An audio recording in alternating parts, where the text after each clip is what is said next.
লাগাইতেছি এই অবস্থায়।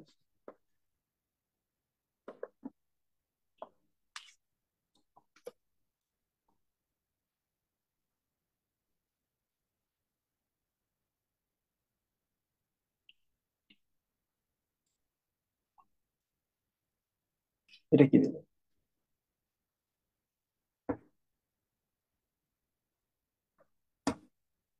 হ্যালো, আসসালামু আলাইকুম।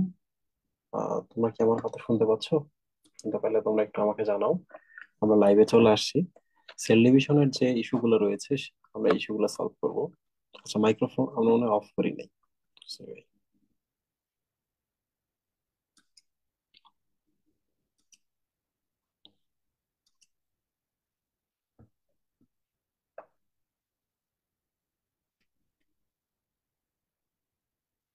কি দেখা যায় ওখানে? মাইক্রোফোনটা কি দেখা যায় ওখানে? ওখানে মাইক্রোফোন ঠিক আছে না? হ্যালো দাদা, আসসালামু আলাইকুম। তোমরা একটু আমাকে জানাও। ওখানে মাইক্রোফোন ঠিক আছে না?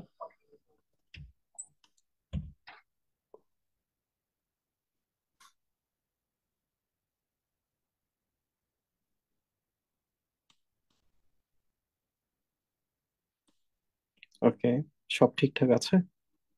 স্ক্রিনে আমাকে দেখা যাচ্ছে, আমি স্ক্রিনে আমাকে দেখাইতে চাই না, এটা কিভাবে অফ করি? ঠিকঠাক আছে। স্ক্রিনে আমাকে ওকে।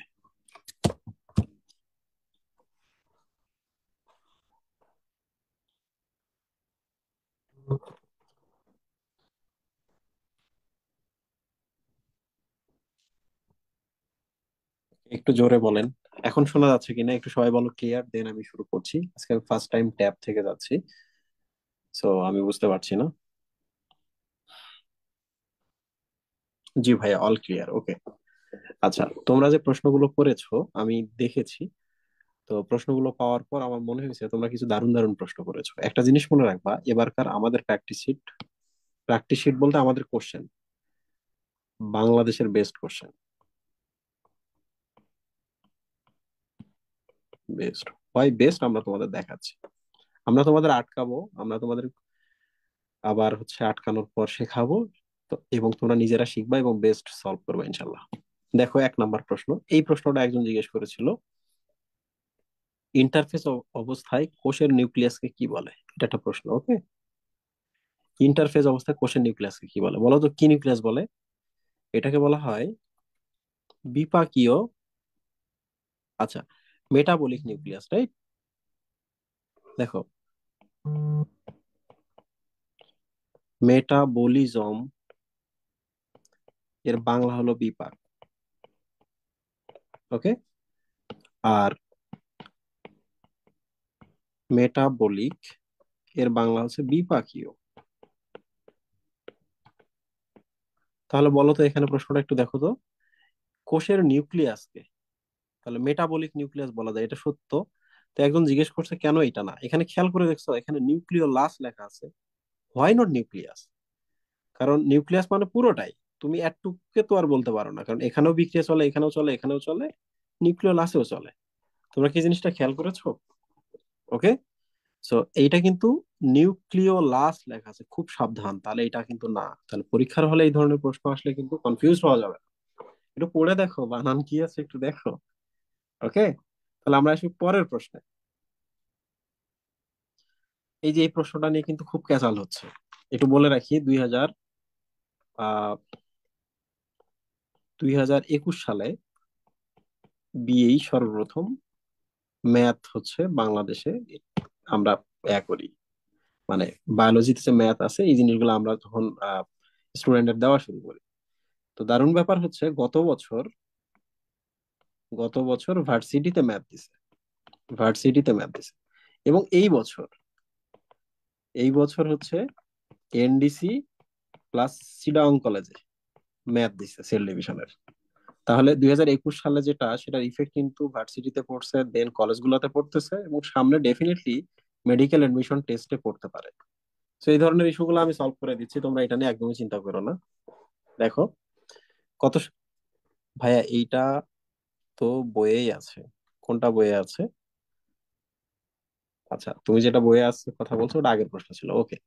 কত সংখ্যক মাইটোটিক বিভাজনে 128টি অপত্য কোষ তৈরি হয়?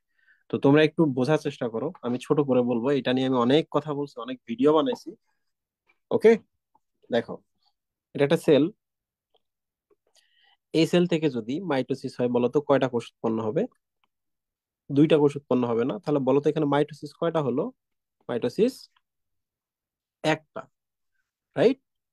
তাহলে আবার বলো তো, এই কোষটা থেকে যখন আবার দুইটা আবার কোষ উৎপন্ন হবে, তখন এই যে দেখো আরেকটা মাইটোসিস হলো। তাহলে বলো তো মাইটোসিস কয়টা হলো? দুইটা। তাহলে এখান থেকে যদি দুইটা কোষ উৎপন্ন হয়, তাহলে বলো তো এখানে মাইটোসিস কয়টা হলো? মাইটোসিস তিনটা। ঠিক না? তো তোমাদের একটু আমি বলি, এই কোষটা থেকে যখন এই দুইটা কোষ উৎপন্ন হয়, তখন কিন্তু এই কোষটা থাকে না, ও তো দুইটা কোষে পরিণত হয়। আবার এই কোষটা থেকে পরের দুইটা কোষ যখন উৎপন্ন হয়, তখন কিন্তু এই কোষটা থাকে না, তখন এই দুইটা কোষ থাকে। তাহলে বলো তো, এই দুইটা যদি কোষ আমরা চাই, তাহলে আমাদেরকে এই কোষটাকে বিভাজন করতে হবে না? তার মানে আলটিমেটলি তিনটা কোষ কিন্তু গায়েব। খেয়াল করে দেখো, তার মানে আমাদের হাতে কয়টা কোষ? মাত্র চারটি কোষ। চারটি কোষ হাতে আছে। আগের কোষগুলো কি? ওগুলোই তো বিভাজিত হয়ে নতুন কোষে পরিণত হয়েছে। তাহলে বলো তো মাইটোসিস কয়টা লাগলো এখানে? এখানে মাইটোসিস লিখেছে কয়টা? এই যে এখানে একটা, এই যে এখানে একটা, এই যে এখানে একটা, সো মাইটোসিস তিনটা। তাহলে মনে রাখবা, চারটি কোষ, মাইটোসিস কয়টি? মাইটোসিস হচ্ছে তিনটি মাইটোসিস। তাহলে বলো তো এবার, আটটি কোষ হলে মাইটোসিস কয়টা? সাতটা না? ষাটটি মাইটোসিস, রাইট? তাহলে এবার বলো তো, 128টি কোষ যদি হয়, তাহলে মাইটোসিস কয়টি? 127টি মাইটোসিস, তাই না? ঠিক কিনা? তাহলে মনে রাখবা, মনে রাখবা, মাইটোসিস ইকুয়াল,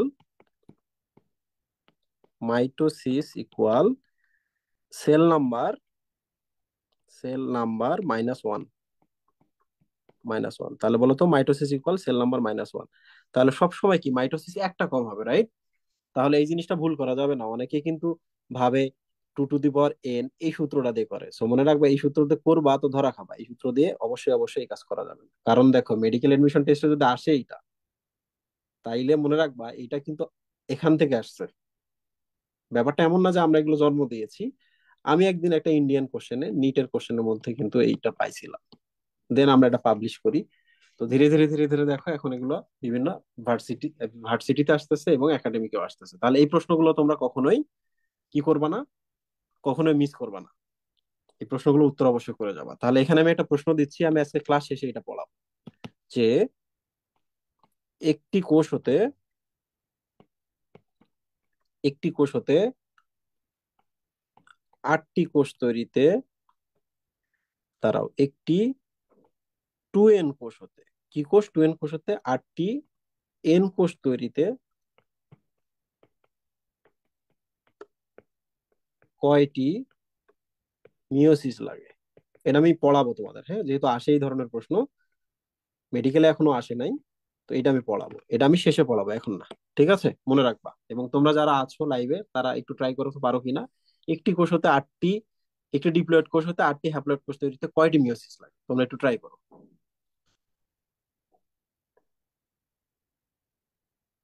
ওকে। আচ্ছা, অনেকে বলতেছো দুইটা তিনটা। ভাই, এটা বিএস গ্রুপে করছিলেন, যে তখন দেখছি বিভিন্ন কলেজের প্রশ্নে। ওকে, ভেরি গুড। এখন বিভিন্ন কলেজের প্রশ্ন পাওয়া যাচ্ছে। আচ্ছা, এইটা নিয়ে একটা ইস্যু হয়েছে, হ্যাঁ। এই প্রশ্নটা একজন দিয়েছে, যে আজিবুল স্যারের বইয়ে লেখা আছে এটা। সেটা হলো, নিউক্লিয়ার মেমব্রেন এবং সম্পূর্ণরূপে বিলুপ্ত হয়, স্পিন্ডল তন্ত্র সম্পূর্ণরূপে সুসম্পন্ন তৈরি হয়, সেটা হচ্ছে মেটাফেজে, হ্যাঁ। এটা আজিবুল স্যারের বই আছে। কিন্তু এই জিনিসটা তোমরা যদি দেখো, আমি তোমাদের দেখাই দিচ্ছি।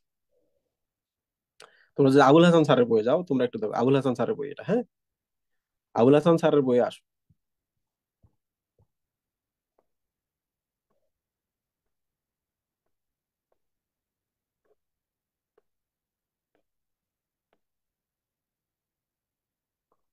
ওকে, তোমরা আবুল হাসান স্যারের বইয়ে চলে আসছো।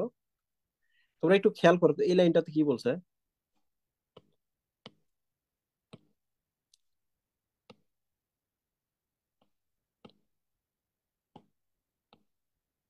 তোমরা একটু দেখো তো এখানে কি বলছে।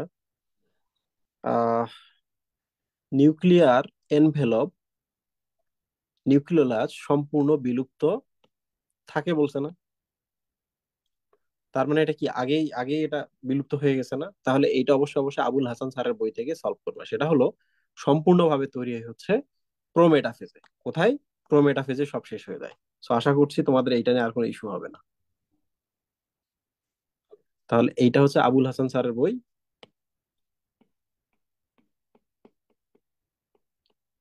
কারণ আমরা মনে রাখবো যে আবুল হাসান স্যারের বই হচ্ছে ফার্স্ট প্রায়োরিটি। সবসময় মনে রাখবা, যে কোনো কোশ্চেন মনে রাখবা, এটা যখন কোশ্চেন পাবা সবার আগে যাবা হচ্ছে প্রায়োরিটি বেসড বইয়ে, প্রায়োরিটি যেগুলোতে আছে। তো ওখানে পাইলা। এরপর দেখলা যে অন্য বইতেও ওই প্রশ্নটা আছে, অন্য বইতেও আছে। তাহলে একটা চেষ্টা করবো, সেটা হলো এই কোশ্চেনের শব্দ বাই শব্দ দেখবা যে কোথা থেকে আসছে, শব্দ বাই শব্দ চেক দিবা। চেক দেওয়ার পর যদি দেখো এটা আবুল হাসান স্যারের বই, তাহলে আবুল হাসান স্যারের বই আসছে। আর যদি শব্দ বাই শব্দ মিলে যাচ্ছে অন্য বইয়ের সাথে, সেটা ওই অন্য অন্য বই থেকে চলে আসছে। ঠিক আছে? আশা করছি সবাই বুঝতে পেরেছো। তাহলে এটা আমরা আবুল হাসান স্যারের বই থেকে আপাতত দিব। আর এই ধরনের সম্পূর্ণরূপে বিলুপ্তি সুসম্পন্ন হয়, তাহলে এই ধরনের কোনো শব্দ থাকলে মনে রাখবা কোন স্যারের বই থেকে আসছে, আজিবুর স্যারের বই থেকে। ভাইয়া এডমিশনটা খুবই কঠিন, এডমিশন প্রসেসটাকে সহজ ভাবার একদমই কোনো সুযোগ নাই। তো যেহেতু প্রসেসটা কঠিন, পড়তে হবে বেশি, কি আর করবা, কিছুই করার নাই। এটার ভেতর দিয়ে আমি আসছি, অন্য অন্য ভাইয়ারা আসছে, তোমাদের সিনিয়ররা গেছে, তোমাকেও যাইতে হবে, কিছুই করার নাই। হ্যাঁ, ওকে। তাহলে এবার আমরা পরের প্রশ্নে চলে আসি। স্পিন্ডল তন্তু এবং স্পিন্ডল যন্ত্র ব্যাপারটা ক্লিয়ার করে দেন। সো এটা কিন্তু প্রশ্নটা হয়ে গেছে একাডেমিক। বলো তো প্রশ্নটা কি হয়ে গেছে একাডেমিক। তাহলে আমরা এটাকে কি করবো, এডমিশন ওরিয়েন্টেড কি কি প্রশ্ন এখান থেকে আসতে পারে এটা দেখি। Admission oriented. ওকে, তাহলে এডমিশন ওরিয়েন্টেড আমরা কিভাবে দেখবো দেখো, একটু ভালো করে দেখো। এটা একটা সেল। ওকে, তাহলে বলো তো এই যে এখানে যে পাইপ দুইটা আছে এগুলোর নাম কি? ডিপ্লোসোম না? এখানে দুইটা সেন্ট্রিওল আছে না? ডিপ্লোসোম। মনে রাখবা, আর ডিপ্লোসোমের কিন্তু আরো একটা নাম আছে, সেন্ট্রোসোম। তাহলে এগুলোর নাম কি? ডিপ্লোসোম। এটা আরো একটা নাম আছে, কি বলতো? সেন্ট্রোসোম। আচ্ছা, টপিকে চলে আসো, আমি ওই অঙ্কটা করাই দিব, তোমরা একটু চিন্তা করো না, ওই অঙ্কটা করাই দিব। তোমাদের একটা ইস্যু আছে, যখন আমি এই ম্যাথটা করাই দিব তখন তোমাদের বিভিন্ন ভাইয়ারা বলবে যে আমরা অতিরিক্ত পড়াইতেছি। এসিএস এর এই এক প্রবলেম যে এসিএস নাকি অতিরিক্ত পড়ায়, আবার রেজাল্টের ক্ষেত্রে দেখা যায় সবগুলো স্টুডেন্ট সামহাও আমাদের সাথে কানেক্টেড। রাইট? তো দেখো, ডিপ্লোসোমকে আমরা সেন্ট্রোসোম বলতে পারি। ঠিক আছে, মনে রাখবা ডিপ্লোসোম বা সেন্ট্রোসোম মানে হলো দুইটি সেন্ট্রিওল, দুইটি সেন্ট্রিওল। ঠিক আছে? তো এই যে দেখো, তোমরা এখানে ডিপ্লোসোম দেখতে পাচ্ছ, একটা জিনিস খেয়াল করবা, এই দিকে যেগুলো আসতেছে, এই দিকে, এই দিকে কিছু থাকবে, এবং এটার এই সাইড দিয়েও কিছু এরকম থাকবে। তো আমি এডমিশনে কি কোশ্চেন হতে পারে আমি দেখাচ্ছি তোমাকে এখানে। ঠিক আছে? তাহলে তোমাকে আমি এক এক করে বলতেছি, তোমরা একটু দেখো। সেটা হলো একটি, এখানে একটি সুতা যদি তুমি চিন্তা করো, একটি তন্তু, এটাকে আমরা বলতে পারি স্পিন্ডল তন্তু বা মাকু তন্তু। স্পিন্ডল তন্তু বা মাকু তন্তু। তাহলে বলো তো ক্রোমোজোম গুলো কার সাথে লেগে থাকে বলো তো? ক্রোমোজোম গুলো কার সাথে লেগে থাকে? মাকু তন্তু বা স্পিন্ডল তন্তুর সাথে লেগে থাকে। ঠিক আছে, তাহলে বলো তো এখানে অনেকগুলো স্পিন্ডল তন্তু আছে না? এই যে একটা, এই একটা, এই একটা, এই একটা, এখানে এখানে, এবং তার মুখোমুখি এখানে এখানে এখানে এখানে এখানে। তাহলে বলো তো সবগুলো যদি আমরা একসাথে চিন্তা করি, যে এই সবগুলোকে আমরা একসাথে চিন্তা করবো, তাহলে বলো তো এটার নাম কি হবে? তাহলে আমরা বলবো এটা স্পিন্ডল যন্ত্র। স্পিন্ডল যন্ত্র, বাংলায় আমরা এটাকে কি বলবো? মাকু যন্ত্র। ঠিক না? তাহলে বলো তো স্পিন্ডল যন্ত্র কি দ্বারা তৈরি? মাকু তন্তুগুলো দ্বারা তৈরি। পুরো জিনিসটার নাম হচ্ছে স্পিন্ডল যন্ত্র বা মাকু যন্ত্র বা স্পিন্ডল অ্যাপারেটাস বা স্পিন্ডল অ্যাপারেটাস। ওকে।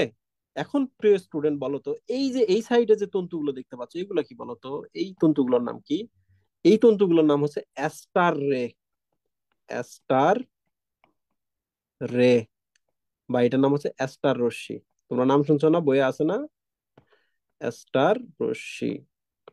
প্রোমেটাফেজে আছে। বলো তো অ্যাস্টার রশ্মি কখন দেখা যায়? প্রোমেটাফেজে দেখা যায়।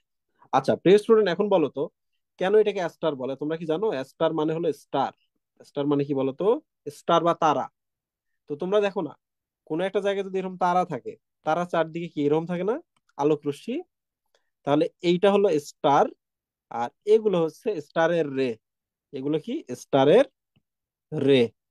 ওই স্টার থেকে কিন্তু স্টার আসছে। তাহলে বলো তো এগুলো কি? এটা হচ্ছে একটি স্টার রে, স্টার রে, স্টার রে, স্টার রে, স্টার রে, স্টার রে। তাহলে প্রশ্ন হলো বলো তো অ্যাস্টার রশ্মিতে নাকি স্পিন্ডল, অ্যাস্টার তন্তুতে নাকি স্পিন্ডল তন্তুতে ক্রোমোজোম গুলো যুক্ত থাকে বলো তো? বলো। এবার প্রশ্ন হলো ক্রোমোজোম গুলো কার সাথে লেগে থাকে, অ্যাস্টার রেতে নাকি স্পিন্ডল রেতে? ওকে, তাহলে এটা একটা প্রশ্ন। আর একটা জিনিস মনে রাখবা, যে অ্যাস্টার রে গুলাতে কোনো ক্রোমোজোম যুক্ত থাকে না। এই যে হলুদ গুলা, হলুদ গুলো হচ্ছে অ্যাস্টার রে, এগুলোর সাথে কোনোদিন যুক্ত থাকে না। ওকে, তাহলে এখন একটা প্রশ্ন হলো, ভাইয়া অ্যাস্টার কি? Only ester? Ester only ester কি? তাহলে বলো তো এই যে এখান থেকে শুরু করে বাইরের গুলো সহ এই যে জায়গাটা দেখতে পাচ্ছ না, এটার নাম হলো অ্যাস্টার। তাহলে বলতো অ্যাস্টার মানে কি? অ্যাস্টার মানে হলো স্পিন্ডল ফাইবার, আর হলো অ্যাস্টার রে। ঠিক আছে, আশা করছি সবাই বুঝতে পেরেছো। সো আমরা এই টপিক থেকে পার হয়ে যাই, এটাতে এত টাইম দেওয়ার দরকার নাই। আমরা আসি ফাংশনাল জিনিসে।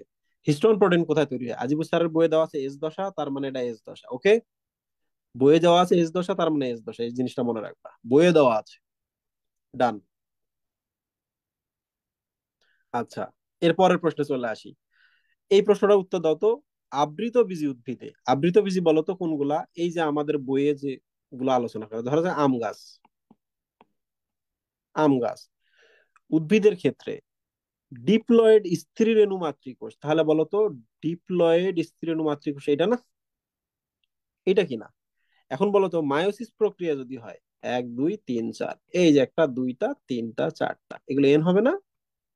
তাহলে বিভক্ত হয়ে দেখো চারটি হ্যাপ্লয়েড স্ত্রী রেণু তৈরি হয়েছে। উত্তর কি?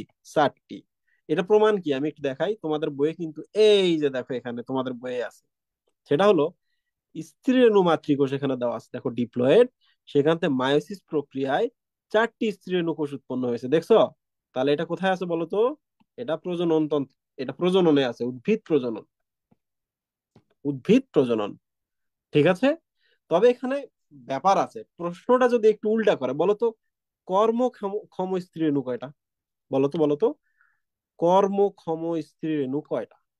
উত্তর হচ্ছে সবসময় স্ত্রী রেণু একটা হবে, বেস্ট একটা স্ত্রী রেণু আমাদের দরকার। এই জন্য আমরা করবো কি, এর সাইটোপ্লাজম গুলো আমরা এরে দিব, এর গুলো আমরা এরে দিব, এরটা আমরা এঁকে দিব, তাহলে এগুলো নষ্ট হয়ে যাবে, এগুলো পোলার বডি হবে।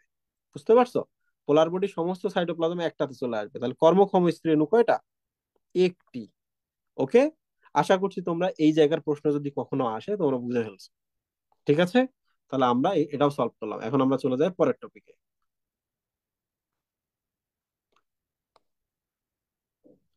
ওকে, পরের টপিকে আমরা চলে আসি। এই যে একটা বেশ কঠিন প্রশ্ন করেছে, সেটা হলো স্লাইম মোল্ড। তোমরা কি জানো এগুলো স্লাইম মোল্ড? এই যে এককোষী বহু নিউক্লিয়াস যুক্ত এই স্লাইম মোল্ড, এটার নামই স্লাইম মোল্ড। স্লাইম মোল্ড, এটার নামই প্লাজমোডিয়াম। এটার নামই কি? প্লাজমোডিয়াম। তা আশা করছি বুঝতে পেরেছো। স্লাইম মোল্ডের যে কোষটা, এটা একটা এককোষী কোষ, এমিবার মতো একটা কোষ, এইটার নামই হচ্ছে প্লাজমোডিয়াম। মনে রাখবা স্লাইম মোল্ডের কোষটাই হচ্ছে কিসের মতো? এমিবার মতো। ঠিক আছে, তাহলে এবার আমরা চলে আসি, প্রাণী কোষকে সিনসাইশিয়াম বলে। প্রিয় স্টুডেন্ট, একটু সিনসাইশিয়াম কথাটা দেখি। সিন সাই সি আম, বলো তো সিন মানে কি? টুগেদার না? টুগেদার না? টুগেদার মানে কি বলতো? একসাথে অনেকগুলো থাকবে না, এগুলো সব নিউক্লিয়াস। তাহলে এটা একটা কোষ, কোষের ভেতরে দেখছো কতগুলো নিউক্লিয়াস। তাহলে সিন কথাটা দ্বারাই বোঝাচ্ছে যে এটা এমন একটা জিনিস যেটা কি মাল্টিপল নিউক্লিয়াস যুক্ত। তাহলে বলো সিনসাইশিয়াম মানে মাল্টিপল নিউক্লিয়াস যুক্ত, রাইট? আর স্লাইম মোল্ডের ক্ষেত্রেও দেখা যায় যে এদের কোষগুলোর নাম প্লাজমোডিয়াম, সেখানে অনেকগুলো কি আছে, নিউক্লিয়াস আছে। প্রিয় স্টুডেন্ট মনে রাখবা কিভাবে, এই দেখো স্লা আর হচ্ছে প্লা, কি মনে রাখবে, মনে থাকবে এটা? তাহলে স্লাইম মোল্ডকে প্লাজমোডিয়াম বলে, স্লা প্লা, স্লা প্লা। ঠিক আছে, ঠিক আছে। আর এটা মনে রাখবে এইভাবে, প্রাণী কোষকে প্রাচীর বলে। কি বলে? প্রাচীর। মনে থাকবে, লিখে রাখো, হ্যাঁ, বইয়ের মধ্যে এই জায়গায় লিখে রাখো, প্রাচীর। তাহলে স্লা প্লা প্রাচীর। তাহলে আশা করছি তোমাদের প্রশ্নের প্রবলেম সলভ হয়ে গেল, এটা নিয়ে আর চিন্তাই করতে হবে না। ঠিক আছে। আর এই যে প্লাজমোডিয়াম বলো আর সিনসাইসিয়াম বলো, দুইটাকে আবার একসাথে বলা হয় সিনোসাইট, একই কথা। আশা করছি তোমাদের প্রবলেম সলভ হয়ে গেছে। এখন আমরা চলে আসি আরেকটা প্রশ্নে। এই যে এই প্রশ্নটা প্রশ্ন করছে, এই এই জায়গা থেকেও কিন্তু মেডিকেলের প্রশ্ন হইতে পারে। তো আমরা যেহেতু পড়ে আসছি, তো তোমরা আমাকে বলো তো, এই প্রশ্নের উত্তর তোমরা করতে পারবা না? এই গ্রাফটা দেখে আমরা বের করব যে এই গ্রাফ থেকে কি কি প্রশ্ন হতে পারে। প্রিয় স্টুডেন্ট, সবার আগে আমরা চলে আসি, বলো তো মনে আছে সাইক্লিন ডি এর কাজ কি বলো তো? ডিরেকশন না? ডিরেকশন না, তাহলে বলো তো কি হয়? জি 1 থেকে এস এবং এস থেকে জি 2 দিকে নিয়ে যায়। তা বলো তো ই, ই তে কি ছিল বলো তো? আমি মনে রাখতে বলছিলাম না যে রংপুরের কথা আমরা ব্যবহার করব অ্যাপ্লিকেশন, রংপুর অ্যাপ্লিকেশন। তাহলে বলো তো ই ফর রেপ্লিকেশন, রাইট? এই যে তোমাদের মনে নেই এখানে বলো তো, হাসান স্যারের বই যেখানে দেওয়া ছিল,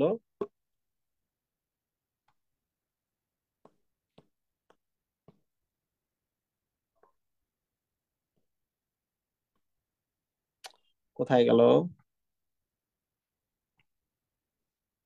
কোষ বিভাজন, আচ্ছা পরের পৃষ্ঠায় পাবো আমরা, এই যে এখানে পাবো। এই যে দেখো, পাইছো না এখানে? ডি ফর ডিরেকশন, তাহলে এখানে কি করে? জি 1 থেকে এস এর দিকে, এস থেকে জি 2 ধাপের দিকে পুরো ব্যাপারটাকে নিয়ে যায়। ই ফর অ্যাপ্লিকেশন, তাহলে বলো তো কোষকে ডিএনএ রেপ্লিকেশনের জন্য প্রিপেয়ার করে না? এ ফর কি? অ্যাক্টিভেট করে, অ্যাক্সেলারেট করে। কি করে? ডিএনএ রেপ্লিকেশনটাকে অ্যাক্টিভেট করে এবং অ্যাক্সেলারেট করে। আর বি মানে কি বলতো? বি মানে হচ্ছে বাবা, বাবা মানে কি? সমস্ত কিছু সম্পন্ন করে, একবারে স্পিন্ডল তন্তু তৈরি সহ। দেখো ভালো করে দেখো, এই শব্দটা দেখো, এটা সহ সমস্ত কিছু করে। তাহলে এবার তোমরা আসো তো আসল ঘটনায়। এবার আসল ঘটনায় আসো। এই যে দেখো ছবিটার মধ্যে আমি আলাদা আলাদা কালার কোড দিচ্ছি। প্রথম কালার কোডটা হচ্ছে লাল কালার কোড। বলো তো ডি ফর ডিরেকশন কিনা? তাহলে এই যে দেখছো সাইক্লিন ডি, জি 1 থেকে শুরু করে সাইক্লিন ডি এর পরিমাণ বাড়তেছে। কনসেন্ট্রেশন দেখছো? কনসেন্ট্রেশন মানে হচ্ছে ঘনত্ব। এদিকটা হচ্ছে টাইম, এটা হচ্ছে টাইম, ওকে? টাইম বা হচ্ছে ফেজ গুলা এদিকে। আর এদিকে হচ্ছে কনসেন্ট্রেশন। তাহলে বলো তো ডি এর পরিমাণ ধীরে ধীরে বাড়বে না? তাহলে এই ডি যত বাড়বে তাহলে কি হবে? জি 1 ফেজটাকে এস এর দিকে এবং এস ফেজটাকে জি 2 দিকে নিয়ে যাবে, এবং একটা সময় গিয়ে কি তার আর দরকার আছে? তার আর দরকার নেই, রাইট? তার আর দরকার নাই। এবার চলে আসি আমরা অন্য কালারে, সেটা হলো ই, ই ফর অ্যাপ্লিকেশন। তাহলে দেখো তো এই যে এটা কি ধীরে ধীরে বাড়তেছে, কারণ কি বলতো এরপর এস ফেজ, তাই না? তাহলে ইটা বাড়তেছে অ্যাপ্লিকেশন করার জন্য, তাই না? এই যে দেখো এস ফেজে গিয়ে সে বাড়ছে। তাহলে এস ফেজে গিয়ে সে এখন ধীরে ধীরে কমবে না, কারণ যতটুকু বাড়ছে ততটুকু দিয়ে অ্যাপ্লিকেশন ডান। তাহলে খেয়াল করে দেখো, তুমি নিজেই বুঝতে পারবা এটা তেমন কঠিন কিছু না, এটা আহামরি রকেট সায়েন্স না। আচ্ছা এবার চলে আসি আমরা, বলো তো এ ফর কি ছিল? এ ফর অ্যাক্টিভেশন অ্যাক্সেলারেশন, তাই না? তাহলে এই যে একটু খেয়াল করে দেখো তো, এটা কিন্তু এ, এই যে এটা। তাহলে দেখো এস ফেজে গিয়ে সে একটু বাড়ছে, বাড়ছে কিনা বলো? এস ফেজে গিয়ে সে কি পুরো ব্যাপারটাকে অ্যাক্টিভেট করলো। এস ফেজে গিয়ে এই এটা অ্যাক্টিভেট করলো, অ্যাক্সেলারেট করলো, এবং একটা সময় গিয়ে বাড়তে বাড়তে যখন ও পরেও একটু বাড়ে, বুঝছো কেন বাড়ে জানো? যে কাজটা যেন শেষ হয়, আমি বাড়তেছি, আমি যত সম্ভব তোমার দিতেছি। তারপর গিয়ে দেখ রিপিট ফল করছে, তার তো দরকার নাই। তাহলে হয়তোবা জি 2 তেও ছিল, কিন্তু অলরেডি এস ফেজেরটা কমপ্লিট সে করে ফেলছে। এরপর বাকি রইলো হচ্ছে সাইক্লিন বি, বি ফর বস বা বি ফর বাবা, সে সব কিছু করে। এই যে দেখো জি 1 ফেজ থেকে জি 1 এর পর এস এ গিয়ে দেখো বাড়ছে। তার মানে দেখো সমস্ত কিছু এখানকার ব্যাপারগুলো তৈরি করতেছে। আর আমরা বলছিলাম বিটা কিন্তু স্পিন্ডল তন্তু সহ সবকিছু রেডি করে। বলতো স্পিন্ডল তন্তু কখন তৈরি হয়? জি 2 ফেজে না? তাহলে এই ফেজে দেখছো বাড়ছে, তারপর আর তার দরকার নেই, শেষ। তাহলে এই যে এই জায়গাটা কেন আসছে বলতো? এই জায়গাটা কারণ মাইটোসিস ফেজেও কিন্তু স্পিন্ডল তন্তুর ব্যাপারটা চলতে থাকে। সো প্রিয় স্টুডেন্ট, আশা করছি এটা নিয়ে তোমাকে চিন্তা করতে হবে না, এটা তোমরা নিজেরাই করতে পারবা। ওকে, তোমরা একটু কমেন্টের মধ্যে বলো যে তোমরা বুঝতে পারতেছো কিনা। তোমরা একটু বলো কমেন্টের মধ্যে বুঝতে পারছো কিনা।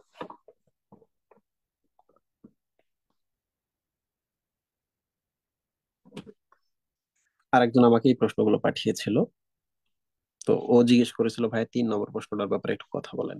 দেখো প্রথম মায়োসিস বা মায়োসিস ওয়ান। ওকে, কোন ধাপে মাকুতন্ত্র যন্ত্র তৈরি হয় বলতো? মাকু যন্ত্র মানে কি? স্পিন্ডল, স্পিন্ডল অ্যাপারেটাস, তাই না? এখন বলো তো, মেটাফেজে, এই যে মেটাফেজে এখানে সঠিকভাবে দাগাইছে মানে দেখাইছে এই ওয়েবসাইটটার মধ্যে, এই জন্যই বলি সব জায়গায় পরীক্ষা দেওয়ার দরকার নাই। দেখো, এখানে যে দেখাইছে মেটাফেজটা, মেটাফেজে কি ঘটে এটা একটু যদি চিন্তা করতো তাহলে কখনো এটা হইতো না। তোমরা আমাকে বলো তো, মাকুতন্ত্র যদি আগে তৈরি না হয় তাহলে মেটাফেজে কি ক্রোমোজোম গুলো এটা ধরে ধরে ধরে ধরে ধরে মাঝখানে এই এলাকায় আসবে? আসবে না। তাহলে প্রোফেজেই সবসময় কি হবে? তুমি যদি প্রোফেজ পাও, সবসময় প্রোফেজ দাগাবা। এবং মাইটোসিসের ক্ষেত্রে প্রশ্নটা হলে প্রোফেজ এবং প্রোমেটাফেজ দুইটা ইস্যু আসতো, ঠিক কিনা? তাহলে তোমরা আমাকে বলো তো, এই প্রশ্নটা এখানে ভুল আনসার দেওয়া আছে না? তাহলে এটা উত্তর কি? প্রোফেজ। ওকে, প্রোফেজে তুমি যদি স্পিন্ডল তন্তু স্পিন্ডল যন্ত্র তৈরি না করো, তুমি কোনোভাবেই কিন্তু মাইটোসিস ঘটাইতেই পারবা না। সো এটা ভুল আছে। এবার আমরা এইদিকে চলে আসি। এইদিকে দেখো, এই 3 নম্বর প্রশ্নটা দেখো, বিরাম একে নিচের কোনটি তৈরি হয়?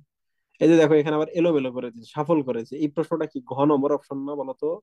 এ ও বি। তাহলে খুব সাবধান, পরীক্ষা দেওয়ার ক্ষেত্রে খুব সাবধান। তাহলে বিরাম একে ডিএনএ তো এস পর্যায়ে তৈরি হয়। ডিএনএ কখন তৈরি হয়? এটা এস পর্যায়ে তৈরি হয়। তাহলে এটা তৈরি হবে, আর এটা তৈরি হবে কখন? বিরাম একে বা গ্যাপ ওয়ানে। রাইট? তো আশা করছি এটাও শেষ আমাদের।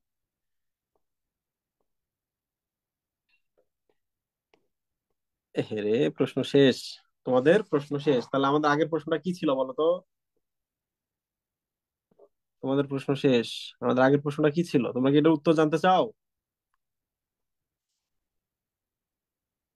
তোমরা তো জানতে চাও কম। তোমরা যদি কোনোদিন বায়োলজি তারা দেখতা, খুবই মজা পাইতা, একাডেমিক থেকে খুব ভালো করে পড়াশোনা করতে পারতা।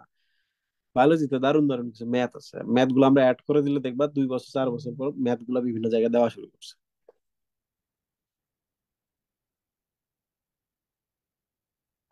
ওকে, তাহলে আমরা চলে আসি। একটি ডিপ্লয়েড কোষ হতে 8টি হ্যাপ্লয়েড কোষ তৈরিতে কয়টি মেয়োসিস লাগে? আচ্ছা, প্রেস্টনে প্রথম একটা ডিপ্লয়েড কোষ নেই বলতো? 2n নিলাম না? তাহলে বলতো, মায়োসিস চাইছে না, তাহলে আমরা মায়োসিস ঘটাই। 1 2 3 4। এ দেখো, একটা, দুইটা, তিনটা এবং চারটা। মিয়োসিস ঘটালে কি হ্যাপ্লয়েড হবে না বলতো? হ্যাপ্লয়েড হবে। কিন্তু প্রশ্ন হলো, আমাদের কোষের সংখ্যা কয়টি? 8টি হ্যাপ্লয়েড কোষ চাইছে না? তোমরা এবার বলো তো, এনে কি কোনোদিন মিয়োসিস ঘটে বলতো? এনে মিয়োসিস ঘটে? কখনোই ঘটে না। তাহলে এখন আমাদের কি করতে হবে? পরের কোষগুলো আনতে গেলে মাইটোসিস করতে হবে, দুইটা কোষ উৎপন্ন হবে। ঠিক কিনা? ঠিক কিনা বলো তো, ঠিক কিনা?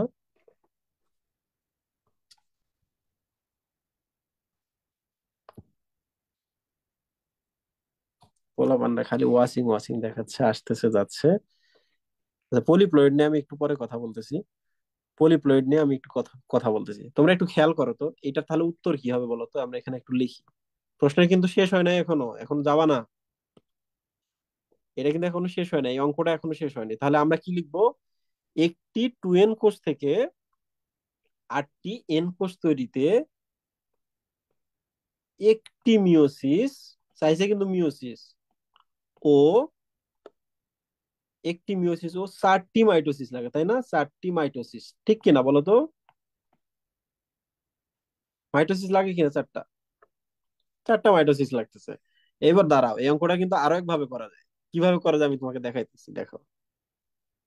2n, 2n থেকে যদি এবার তুমি প্রথমে মাইটোসিস ঘটাও, তাহলে বলো তো এবার কি হবে? 2n দুইটা কোষ উৎপন্ন হবে না? 2n দুইটা কোষ হবে কিনা? হবে। এবার তুমি মিওসিস ঘটাও, 1 2 3 4। তাহলে এন এন এন এন। এবার মিওসিস তুমি ঘটাও, এন এন এন এন। হইলো কিনা বলো তো? এবার বলো তো উত্তর কি হবে? তখনকার উত্তর তুমি এইটা পাইছিলা, এবার শুধু মাইটোসিসটা আগে করছো। বলো তো, এখানে একটা মাইটোসিস হয়েছে না? তাহলে মিওসিস এখানে একটা মিওসিস, এখানে একটা মিওসিস। তাহলে এবার কি হইলো? মাইটোসিস একটি, মিওসিস দুইটি। দেখো তো উপরেরটার সাথে এবারকার উত্তরটা মিললো কিনা, বলো। বলো, উপরটার সাথে এবার মিললো কিনা? তো তুমি শুধু এই জিনিসটা যেদিন জানবা, এই যে এই লাইনটা তুমি যেদিন এই জিনিসটা জানবা, সেদিন থেকে তুমি এইসব প্রশ্ন মানে তোমাকে কেউ আটকাইতে পারবে না। 2n ছাড়া কোনোদিন আমরা মিওসিস ঘটাবো না। তাহলে কি বলতো, 2n ইকুয়াল মিওসিস, শুধু 2n এ মিওসিস সম্ভব। আর মাইটোসিস সব ধরনের গুণাতেই সম্ভব। ওকে ভাইয়া, 128টি কোষ তৈরিতে 127টি মাইটোসিস বিভাজন লাগে, এটা সমাধান দেন প্লিজ। তুমি আবার লাইভ করবা। এটা আমরা সমাধানে এই যে এখানে দিছি দিছি না, এই যে এখানে আমরা দিছি 4টা কোষ তৈরি করতে গেলে 3টা মাইটোসিস লাগে, 7টা কোষ তৈরি করতে গেলে 8টা কোষ তৈরি গেলে 7টা মাইটোসিস লাগে, তো 64টা কোষ তৈরি করতে গেলে 63টা মাইটোসিস লাগে, 128টা কোষ তৈরি করতে গেলে 127টা মাইটোসিস লাগে, তাই না? আশা করছি সবাই বুঝতে পেরেছো। আচ্ছা, এবার একজন প্রশ্ন করছে পলিপ্লয়েডি কি জিনিস। এটা আমরা দিয়ে শেষ করবো ইনশাল্লাহ আমাদের আজকের ক্লাস। পলিপ্লয়েডি, আচ্ছা প্লয়েডি কথাটা দেখার সাথে কি তোমাদের হ্যাপ্লয়েড কথাটার কথা মনে পড়ছে না? হ্যাপ্লয়েড, প্লয় কথাটা আছে কিনা এখানে? ডিপ্লয়েড, প্লয় কথাটা এখানে আছে কিনা? তাহলে বলো তো হ্যাপ্লয়েড মানে কি? এক সেট ক্রোমোজোম একটা এন থাকবে। ডিপ্লয়েড মানে কি? দুই সেট ক্রোমোজোম। তাহলে বলো তো 4n যদি হয় তাহলে এটা কি পলিসেট বা পলিপ্লয়েড কিনা? Haploid, diploid, triploid. 3n কি? ট্রিপ্লয়েড। 4টা হলে কি? টেট্রাপ্লয়েড বা পলিপ্লয়েড। বলো, বুঝতে পারছো কিনা? ওকে, সো আমি একটু দেখি কোনো কোশ্চেন মিসিং আছে কিনা।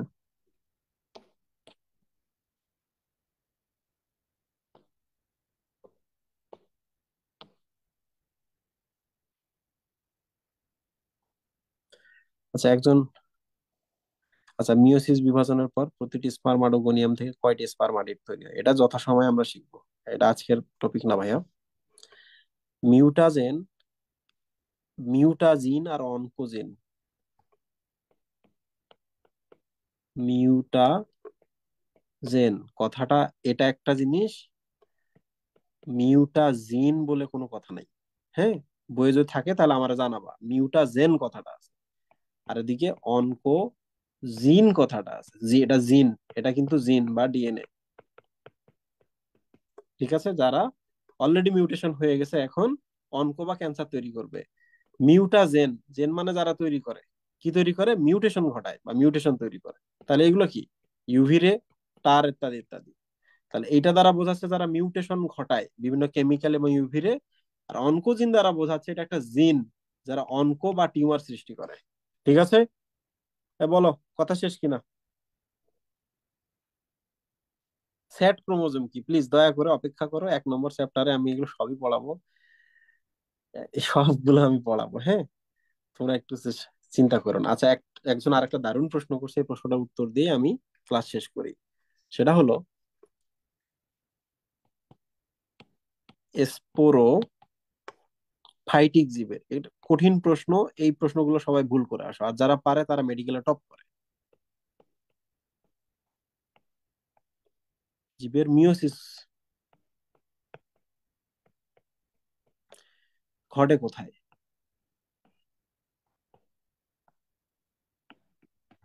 স্পোরোফাইটিক জীবের মিওসিস কোথায় ঘটে? এইটা যদি তুমি না বোঝো তাহলে তো সমস্যা। তোমাকে আমি একটা জিনিস প্রথমে শিখাই। দেখো, গেমিটোফাইটিক জীব মানে কি? গেমিটোফাইটিক জীব মানে কি আর স্পোরোফাইটিক জীব মানে কি, এই শব্দ দুটো তুমি যদি বোঝো এই ধরনের প্রশ্ন বুঝতে কোনোদিন অসুবিধা হবে না। Just grow your concept. বলো তো গেমিট বলতে কি? শুক্রাণু ডিম্বাণু বোঝায় না? শুক্রাণু ডিম্বাণু মানে কি? হ্যাপ্লয়েড বোঝায় না? তাহলে যে সকল জীব হ্যাপ্লয়েড তাদেরকে আমরা গেমিটোফাইটিক জীব বলবো। ঠিক আছে, যেমন শৈবাল ছত্রাক, যেমন শৈবাল ছত্রাক। এবার বলো তো এখানে কি লেখা আছে? স্পোরোফাইটিক জীব। তাহলে বলো তো গেমিটোফাইটিক যদি হ্যাপ্লয়েড হয় তাহলে স্পোরোফাইটিক বলতে 2n বোঝাচ্ছে না? 2n বলতে আম জাম গুলো আর কি, আম জাম। আরো সহজ কথা হচ্ছে আবৃত বীজি উদ্ভিদ, নগ্ন বীজি উদ্ভিদ, আবৃত বীজি উদ্ভিদ। ওকে, তাহলে এবার বলো আমাকে স্পোরোফাইটিক জীবের মিওসিস কোথায় ঘটে? খুব সিম্পল, জনন মাতৃকোষে ঘটে। কোথায় ঘটে বলো তো? জনন মাতৃকোষে ঘটায় মানুষের। জাস্ট মনে রাখবা, স্পোরোফাইটিক যদি 2n হয় তাহলে এখানে আস্তে করে ভাবো তো যে মানুষ, ধরা যাক স্পোরোফাইটিক মানুষ, কিন্তু দেখো ফাইট মানে কিন্তু উদ্ভিদ বোঝায়, কিন্তু মানুষ কিন্তু স্পোরোফাইটিকের কিন্তু সমমর্যাদা, তাই না? মানুষও টু এন কিনা। তাহলে এখন মানুষের কখন ঘটে মিওসিস, তাহলে তুমি সহজে বুঝতে পারো। মানুষের জনন মাতৃ কোষ হচ্ছে ডিপ্লয়েড টু এন। এখানে অ্যাকচুয়ালি মিওসিস ঘটে। কি ঘটে এখানে? মিওসিসের মাধ্যমে এন নামক গ্যামিট উৎপন্ন করে, গ্যামিট বা জনন কোষ। তোমরা বলো তোমাদের উত্তর পেয়েছো কিনা। এই কনসেপ্টটার সাথে কিন্তু পরিচিত হও, আর আগে যদি না জেনে থাকো আজকে জেনে রাখো। এরপরে যদি ভুলে যাও তাহলে আমি তোমাদের শৈবাল ছত্রাক, পরবর্তীতে যখন আমি ব্রায়োফাইটা টেরিডোফাইটা পড়াবো তখন ইনশাল্লাহ আমি এগুলো বুঝিয়ে দিব। তোমরা আমাকে বলো, তোমাদের আর কোনো প্রবলেম আছে? আর কোনো প্রবলেম আছে? নাই। তোমরা যারা যারা লাইভে আসছো আমি খুব খুশি হয়েছি। তাহলে নেক্সট ক্লাস থেকে মনে রাখবা, ah one chapter equal one completion class. মানে আমরা চ্যাপ্টার শেষ করার পর একটা কমপ্লিশন ক্লাস নেবো, সেদিন আমরা কথা বলে সবগুলো শেষ করে ফেলবো। তোমাদের কি কমপ্লিশন ক্লাসের দরকার আছে? বলো তো, তোমাদের কি কমপ্লিশন ক্লাসের দরকার আছে? ভাইয়া ফাইনাল রুটিন কবে দেওয়া হবে? আমরা আজকে বসছিলাম ফাইনাল রুটিনের জন্য, কাজ করতেছি। সম্ভবত আমরা কালকে ইনশাল্লাহ ফাইনাল রুটিনটা দিয়ে দিব। হ্যাঁ, তোমরা চিন্তা করো না। এখন দেখো, ডে 1, 2, 3, 4, তাহলে এখানে আমি ক্লাস নেব। ওকে, বায়ো ক্লাস হবে এখানে, অলরেডি হয়েছে। এই বায়োটাও হয়ে গেছে, এটা হয়ে গেছে, এটা হয়ে গেছে। তারপর আমি টিস্যু নিব এখানে, তারপর আমি আরো একবার টিস্যু নিব। তাহলে এই দুটো হওয়ার পর পরে কিন্তু তোমাদের ফিজিক্স কেমিস্ট্রি শুরু হবে, এবং সাথে সাথে কিন্তু জিকে ইংলিশ শুরু হবে। সাথে কি শুরু হবে? GK English. তাহলে এই জিনিসটার কথা মনে রাখো, সামনে কিন্তু জিকে ইংলিশ আসতেছে। Thank you. আল্লাহ হাফেজ, ইনশাল্লাহ আবার দেখা হবে তোমাদের সাথে। Tata, bye by.